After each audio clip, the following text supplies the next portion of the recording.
یہ میری مادر علمی ہے، یہ صفا کا نظارہ ہے، یہ علم شریعت کا مرکز، یہ فن و ہنر کا ادارہ ہے، قرآن کے خدمت گاروں کا یہ منبع ہے، گہوارہ ہے، اس نور پہ میرے اکابر نے اپنا تن من دھن وارا ہے۔ رحمت اللہ وبرکاتہ۔ الحمد للہ رب العالمین والصلاة والسلام علی اشرف الانبیاء والمرسلین، اما بعد۔ صدر اجلاس، حکم صاحبان، معزز مہمان، اساتذہ کرام اور میرے بھائیوں، آج کے سالانہ مشترکہ اجلاس میں میری تقریر کا عنوان ہے دعا مومن کا ہتھیار۔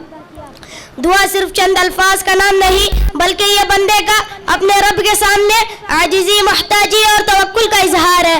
دعا اس کمزور انسان کو اس طاقتور رب سے جوڑ دیتی ہے جو ہر چیز پر قادر ہے۔ دعا رب العزت کے تقرب کا بہت بڑا وسیلہ، مشکلات اور مصائب میں مومن کا سب سے قیمتی ہتھیار اور خیر و برکت کے حصول کا ذریعہ ہے۔ اللہ تعالیٰ فرماتا ہے وَقَالَ رَبُّكُمُ ادْعُونِي أَسْتَجِبْ لَكُمْ، اور تمہارے رب کا حکم ہے کہ مجھ سے مانگو، میں تمہاری دعائیں قبول کروں گا۔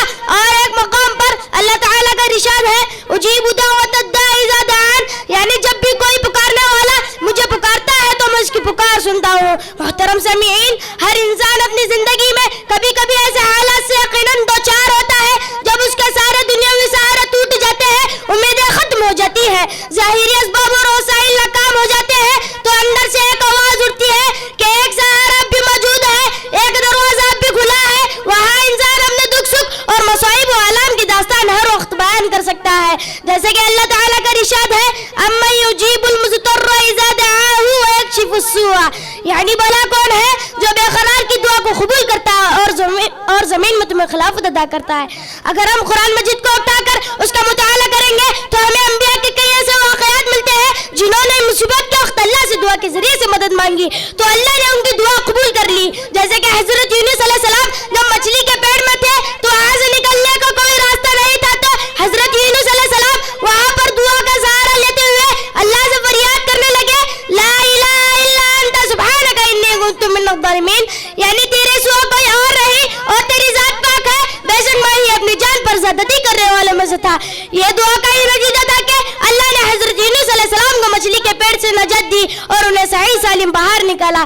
اسی طرح حضرت ایوب علیہ السلام کو اللہ نے بیماری میں مبتلا کر کے آزمایا تو حضرت ایوب علیہ السلام نے اللہ سے دعا کی رب انی مسنی الضر وانت ارحم الراحمین، اے میرے رب مجھے یہ بیماری لگ گئی ہے اور تو رحم کرنے والوں سے زیادہ رحم کرنے والا ہے۔ تو اللہ نے 18 سال کے بعد اس بیماری سے حضرت ایوب علیہ السلام کو نجات دی۔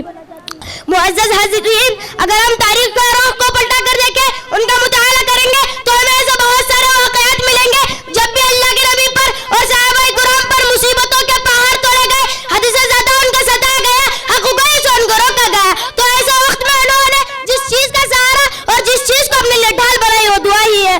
دعا وہ ہتھیار ہے جو مومن کو مشکلات کے سامنے ڈٹنے کی طاقت دیتا ہے، جو اسے مصیبتوں کے سامنے بلند ہمت عطا کرتا ہے۔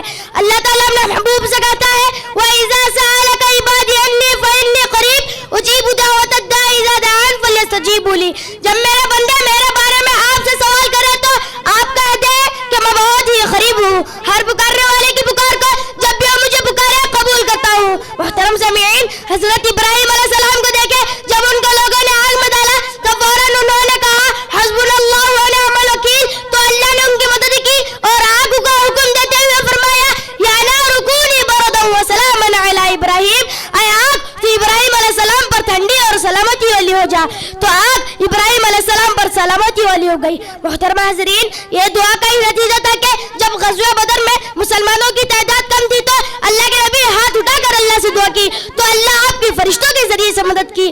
یہ دعا کا ہی نتیجہ تھا کہ جب ایک غار میں 3 آدمی بند ہو گئے تھے تو انہوں نے اپنے نیک عمل کو وسیلہ بنا کر اللہ سے دعا کی تو اللہ اس غار کے منہ سے چٹان ہٹا دی اور باہر نکل گئے۔ دعا یا مومن کے لیے ہر وقت ایک ہتھیار کے مانند استعمال ہوتی ہے اور دعا نا امیدی کو امید میں بدل دیتی ہے۔ اسی لیے تمام انبیاء نے ہر مشکل میں دعا کا سہارا لیا اور اللہ پر کامل بھروسہ کیا۔ لیکن آج کے اس پرفتن دور میں دیکھا جائے تو ایسے بہت سے کم لوگ ہمیں دیکھنے کو ملتے ہیں جو ہر تکلیف اور پریشانی میں کا سہارا لیتے ہو. ہمیں ضرورت اس بات کی ہے کہ ہمارا وقت اللہ سے دعا کے ذریعے سے کامل یقین کے ساتھ مدد مانگتے رہنا چاہیے تاکہ اللہ ہماری دعا کا بہتر بدلہ ہمیں عطا کرے.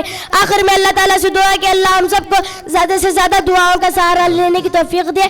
آمین. والسلام علیکم ورحمۃ اللہ وبرکاتہ.